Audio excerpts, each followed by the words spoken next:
okusuka kungizwisa ubuhlungu ukuthi i-roads levy ibhadalwa ngumhlali wonke wakobulawayo obhadala othela imthelo, kodwa imigwaqo ibonakala kuphithizela phakathi kwedolobha. Mhlawumbe yibo ababhadala imthelo ethe caca, yibo abalungiselwa leyo mgwaqo. Bese ngithi mina kungaba njani ngemtshina yakho leyana owasibonisa yona, baza ngifakazela labahlali nxa bebukela bayibona kumabona kude lenkundleni zokuxhumana ukuthi leyo mtshina kayihambe iyobisebenza emalokishi, beke bebe le test of their money.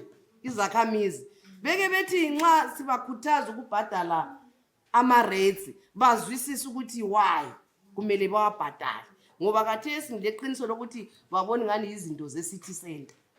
Bona bemalokitshini siyabe sibancenga ukuthi bhadalana ama-rates, but akulalutho esibenzela khona in terms of imigwaqo. Imigwaqo ifile and ayikhethi mhlobo womuntu, wonke umuntu uhamba kuma-potholes. Awukhethi political party, wonke umuntu uhamba kuma-potholes.